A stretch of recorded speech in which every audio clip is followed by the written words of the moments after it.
भागवत जी कहते हैं कि वातनाशक, पित्तनाशक और कफनाशक ऐसी चीजें दुनिया में एक साथ मिले हैं, बहुत रेयर, बहुत रेयर।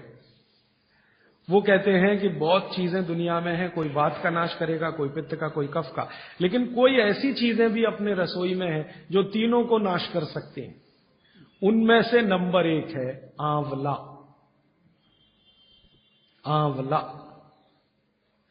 फिर दूसरा है हरडे और तीसरा है बहेड़ा और तीनों मिला के बनता है त्रिफला। ये जो त्रिफला है ना, भागवत जी इसकी इतनी बढ़ाई करते हैं, इतनी प्रशंसा उन्होंने लिखी है कि खाली त्रिफला पर ही उनके 120 से ज्यादा सूत्र हैं। 120 से ज्यादा अकेले त्रिफला पर। त्रिफला को इसके साथ खाओ, त्रिफला को उसके साथ खाओ, त्रिफला को ऐसे खाओ, त्रिफला को 120 से ज्यादा सूत्र है अकेले त्रिफला पर।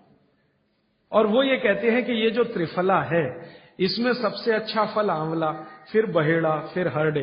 ये सबसे दुनिया में अद्भुत चीज है। लेकिन इसकी मात्रा के बारे में उन्होंने जो कहा है वो ध्यान रखिए। ज्यादातर लोग त्रिफला इस्तेमाल करते हैं, करिए, बहुत अच्छा है, लेकिन मात्रा ध्यान रखिए। हम क्या करते हैं कि हर, बहेड़ा, आंवला तीनों बराबर मात्रा में मिला के त्रिफला बनाते हैं। वो कहते हैं कि ये उतना उपयोगी नहीं है, और हमने करके भी देखा। वो कहते हैं कि त्रिफला सबसे अच्छा होता है 1, 2, 3 के अनुपात में। पहला है हरडे 1 अनुपात, दूसरा है बहेड़ा 2 अनुपात और तीसरा है आंवला 3 अनुपात। अब इसको मात्रा में कहूं, अगर त्रिफला बनाना है तो हरडे लेना 100 ग्राम, बहेड़ा लेना 200 ग्राम और आंवला लेना 300 ग्राम। तो ये 100, 200, 300 ग्राम की मात्रा में आप जो त्रिफला चूर्ण तैयार करेंगे, वो कहते हैं ये अद्भुत है, वात, पित्त, कफ तीनों का नाश करता है, तीनों का। अब वात, पित्त, कफ तीनों से आप अगर ग्रसित हैं तो आप त्रिफला जरूर लीजिए। कैसे लाएं? त्रिफला लेने के 2 नियम बताए उन्होंने, एक रात को और एक सवेरे। सवेरे का नियम उनका यह है कि सवेरे सवेरे अगर त्रिफला खाएं तो गुड़ के साथ, नहीं तो शहद के साथ, गुड़ या शहद। वैसे ही आप तय कर लीजिए, जैन है तो गुड़, अजैन है तो शहद। तो सवेरे का त्रिफला खाएं तो गुड़ या शहद के साथ, रात का त्रिफला खाएं तो दूध के साथ या गर्म पानी के साथ। त्रिफला तो एक ही है ना, सवेरे भी त्रिफला ही खा रहे हैं, रात को भी। लेकिन भागवत जी कहते हैं असर अलग अलग है दोनों के। रात को जो आप त्रिफला खाएंगे दूध के साथ या गर्म पानी के साथ, तो ये त्रिफला रेचक है। रेचक शब्द उन्होंने इस्तेमाल, रेचक माने पेट को साफ करने वाला, बड़ी आंत की सफाई करने वाला, शरीर के सब अंगों की सफाई करने वाला, झाड़ू लगाने वाला जो व्यक्ति, वो रेचक। तो कहते हैं रात को अगर त्रिफला आप ले रहे हैं दूध के साथ या गर्म पानी के साथ, तो ये रेचक है, माने ये एक ही काम सबसे ज्यादा करेगा कि आपकी कब्जियत मिटा देगा। कितनी भी पुरानी कब्जियत है मिटा देगा, 40 साल पुरानी भी मिटा देगा रात को। और जो दिन को त्रिफला खाया सवेरे गुड़ के साथ, तो वो कहते हैं ये पोषक है। एक शब्द है रेचक और एक है पोषक। पोषक माने शरीर को जो कुछ चाहिए, विटामिन सी चाहिए, विटामिन ए चाहिए, विटामिन डी चाहिए, या विटामिन के चाहिए, या कोई विटामिन चाहिए, या हमें माइक्रो न्यूट्रिएंट्स चाहिए शरीर को, कैल्शियम चाहिए, आयरन चाहिए, वगैरह वगैरह। तो शरीर को अगर पोषकता चाहिए तो त्रिफला सवेरे खाना, और शरीर में आप मानते हैं कि हमारी कब्जियत ठीक करने के लिए तो त्रिफला रात को खाना। दोनों समय के त्रिफले में बिल्कुल अलग तरह के परिणाम आते हैं। तो जो कहें हम तो स्वस्थ हैं जी, तो सवेरे ही त्रिफला खाओ, स्वस्थ हैं तो। और जो कुछ बीमारियां हैं आपको, तो रात को खाओ। ठीक है? मात्रा ध्यान रखना, 1, 2, 3 सम मात्रा का त्रिफला बहुत रेयर केस में इस्तेमाल होता है। 1 या 2 ही बीमारी हैं। अभी मैंने एक जगह इस्तेमाल किया था, एक वैज्ञानिक हैं, भाभा एटॉमिक रिसर्च सेंटर में काम करते हैं, उनको एक बीमारी हुई रेडिएशन से। रेडिएशन आप जानते हैं सभी एटॉमिक सेंटर में। तो उनका पूरा शरीर सड़ गया, एकदम सड़ गया, जगह जगह घाव, जगह जगह। और उसमें से खून निकलता, मवाद निकलता। वो बेचारे इतने परेशान, इतने हैरान, कहां कहां जा जाके, अमेरिका, कनाडा, सब जगह कुछ इलाज हुआ नहीं, कोई रिलीफ मिला नहीं। कपड़ा भी नहीं पहन सकते, ऐसी स्थिति थी, हमेशा नंगे बदन रहते थे। तो ऐसे ही किसी ने मुझे उनके बारे में बताया। बंबई तो मैं अक्सर जाता रहता हूं कि राजीव भाई एक ऐसे व्यक्ति हैं। तो मैं उनको गया था मिलने और देखने, तो मैंने देखा सच में हालत बहुत खराब थी। तब मैंने उनसे कहा कि आप बहुत परेशान हैं। हाँ बहुत परेशान हूं, दवा सब काम लेके देख ली, कुछ उपयोग होता नहीं। मैंने कहा मैं होम्योपैथी दूं? उन्होंने कहा होम्योपैथी मैं नहीं लेना चाहता। तो मैं पूछा चलो आप फिर एक काम करो, त्रिफला चूर्ण खाओ बस, और कुछ मत करो। तो उन्होंने त्रिफला चूर्ण शुरू किया। ये मैंने बताया 1 2 3 शुरू किया। 3-4 महीने में रिजल्ट बहुत थोड़ा आया, थोड़ा आया। फिर मैंने कहा मात्रा बदल के देखते हैं। फिर उनकी सम मात्रा की मैंने, बराबर जितनी मात्रा आंवला, बराबर उतनी मात्रा बहेड़ा, बराबर उतनी हरडे। अभी स्थिति यह है कि वो बिल्कुल ठीक है। 1-1.25 साल उनको हुआ त्रिफला खाते खाते, बिल्कुल ठीक है, और पहले से ज्यादा प्रफुल्लित है, पहले से ज्यादा एनर्जेटिक है। आप जानते हैं रेडिएशन का दुनिया में इलाज नहीं है। ये उदाहरण मैंने जानबूझ के दिया, ऐसे सैकड़ों उदाहरण है मेरे पास। रेडिएशन का दुनिया में इलाज नहीं है, लेकिन त्रिफला चूर्ण के पास उसका इलाज है। अगर यही त्रिफला चूर्ण अमेरिका में हुआ होता ना, यूरोप में हुआ होता, तो अब तक इस पर पेटेंट लेकर करोड़ों डॉलर कमाए होते उन्होंने। ये हमारे यहां प्रचंड मात्रा में है, हर घर में है, हर गांव में है, इसलिए हमें इसकी कीमत नहीं मालूम। मैं आपसे फिर कह रहा हूं, आपके सोचने का नजरिया बदल दीजिए। प्रकृति ने जो चीजें प्रचंड मात्रा में हमको दी हैं, वो उतनी ही कीमती हैं। वो प्रकृति की हमारे ऊपर कृपा है, जो हमारी जरूरत के हिसाब से दी है। आंवले का इतना उत्पादन इस देश में होता है, आप जानते हैं। बहेड़ा इतना मिलता है, हरडे इतना मिलता है, और लगभग फोकट की स्थिति में मिलता है। अब पता नहीं कौन कौन लोग उसी आंवले को 200-250 रुपए किलो च्यवनप्राश बना के बेच लेते।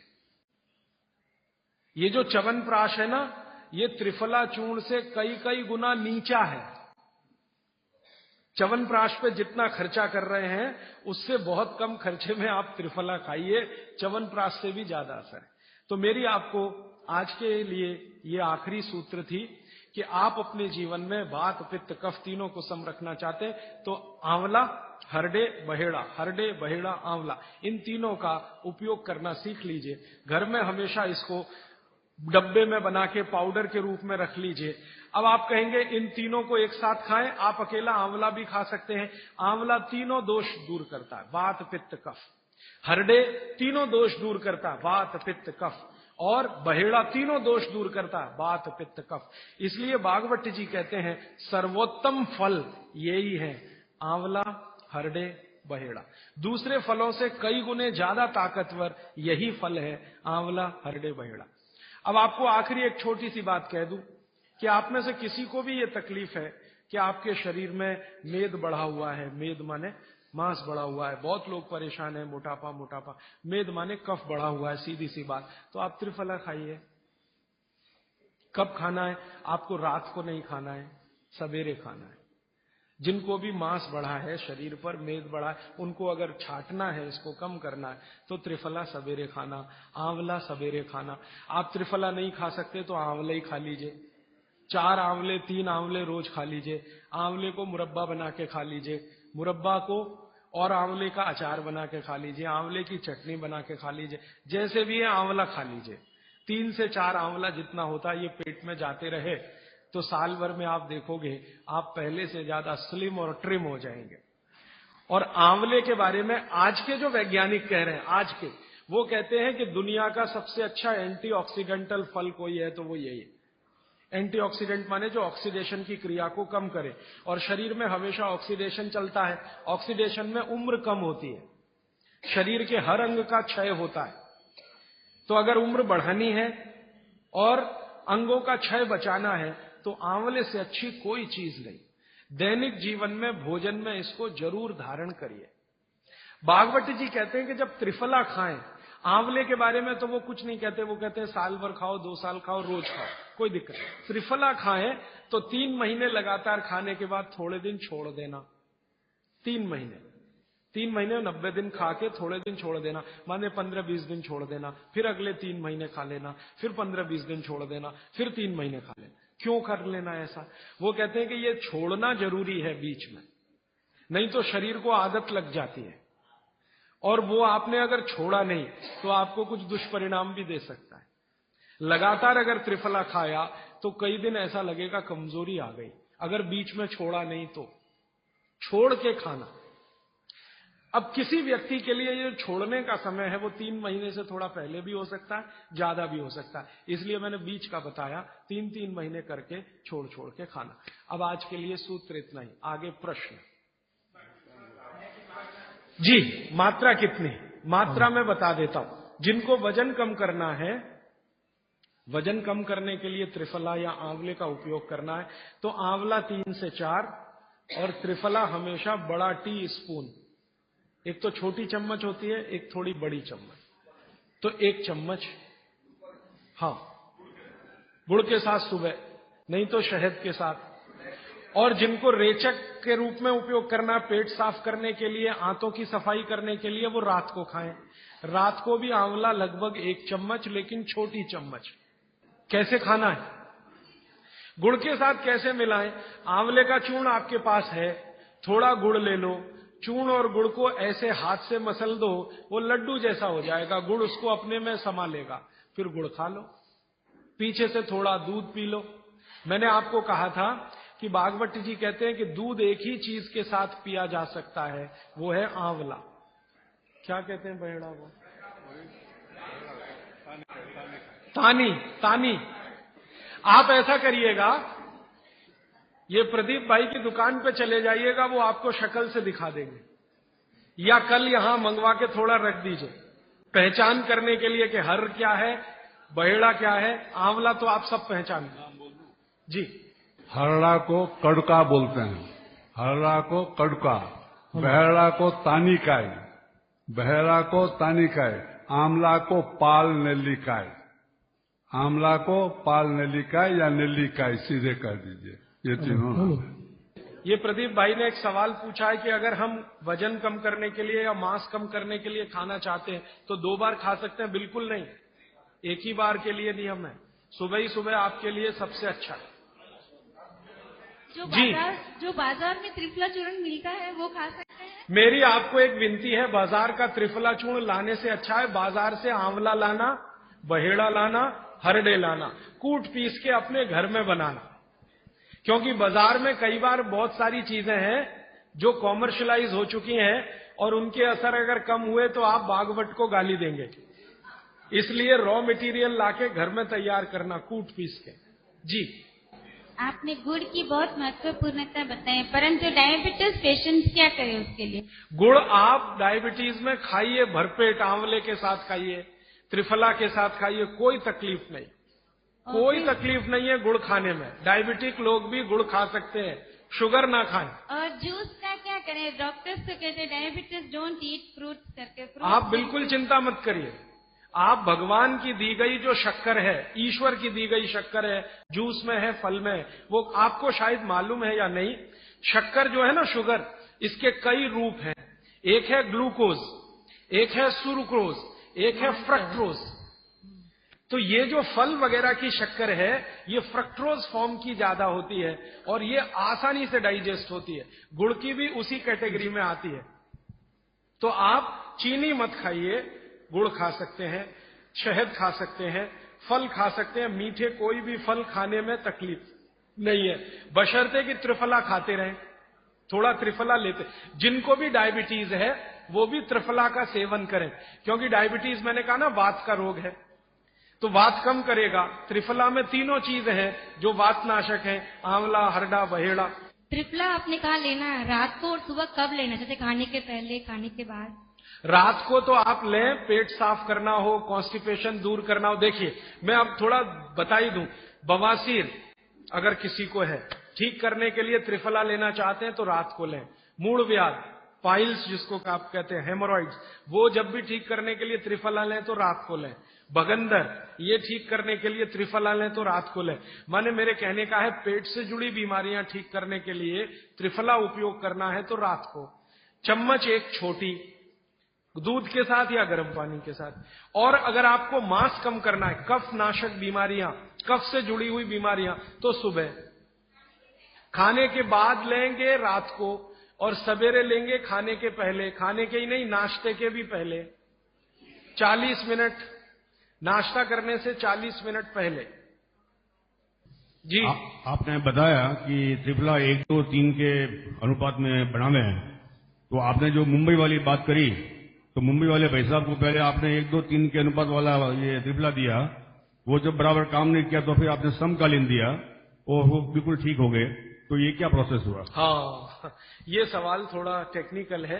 इसमें हुआ क्या कि जब आंवले में हरड़ा बहेड़ा और आंवले को 1, 2, 3 के अनुपात में हम रखते हैं तो आंवला ज्यादा है। आप निश्चित रूप से देखें 3 मात्रा है, आंवला ज्यादा है। आंवला माने विटामिन सी का भंडार, आंवला माने कैल्शियम का भंडार, आंवला माने ये, आंवला माने वो। तो अब जब बीमारी उनको रेडिएशन की थी तो ऑलरेडी उनके शरीर का विटामिन सी बढ़ा हुआ है, क्योंकि रेडिएशन से वो एक्स्ट्रा होता है। तो हमने देखा आंवला अगर मात्रा उनके साथ है तो वो काम नहीं कर पा रहा है इतना, जब 3 मात्रा का है, क्योंकि जो चीज पहले से बढ़ी है वो और बढ़ाएगा। तो फिर हमने इसको कम कर दिया, हरडे और बहेड़ा को बढ़ा दिया, तो सम हुआ, तो रिजल्ट तुरंत आ गया। तो ये रेडिएशन जैसे गंभीर बीमारियों में, कैंसर जैसे गंभीर बीमारियों में इस तरह का उपयोग होता है आंवला, हरडे बहेड़े का बराबर मात्रा में। लेकिन बाकी जो साधारण बीमारियां हैं उनमें 1, 2, 3 ही रहता है, क्योंकि आपको कई जगह कैल्शियम की जरूरत है, विटामिन सी की भी। जितने लोग मोटे हैं उतना शरीर में विटामिन सी कम, जितने लोग मोटे हैं उतना कैल्शियम कम। तो कैल्शियम कम है, विटामिन सी कम है, तो मैं आपसे कहूंगा ही कि आंवला 3 मात्रा में लो तो वो बढ़े, तो बाकी चीजें कम हो। तो ये चक्कर है, ये थोड़ा टेक्निकल प्रोसेस है, आप लेकिन समझ जाएं, सरल भाषा में मैंने कोशिश की है बताने की। जी। In 1992, I went to Rajasthan. I studied Jainism. I have been following. I was 120 kg with top to bottom all diseases. Today, I am standing without any disease. I am 66. I am following 100% Swamiji's. I don't take idli, chapati or sugar. Particularly white sugar is nothing but carbon. Nothing but carbon. Carbon, charcoal koi खाएगा. The same way, the refined oil, nothing but again carbon. Asphalt, road के डालेगा ना, tar, that is. So, what he said, I learned it in Rajasthan. I was 127 kilo. Now I am just 49 or 50 kilo. Without any disease, from top to bottom, including lung cancer and mouth cancer, I cured without any medicine, only by food, the Swamiji's food. I have to thank Jainism. But one sorry state, kindly all Jains follow, not attending here, follow it. Don't listen and forget it. All these things have to go into your heart and eat healthy, live healthy. Thank you. मेरे पास एक कागज में लिखा हुआ प्रश्न आया है, छोले की दाल और दही साथ में खा सकते हैं? आप ये देखो, छोला द्विदल है क्या? है तो नहीं। और खाना है तो तरीका मैंने बताया, दही गर्म करके बघार लगा के। तो जो भी चीज द्विदल है उसके साथ दही खाएं तो बघार लगा के, तब उसकी तासीर गर्म होती है, तभी खाएं। धन्यवाद।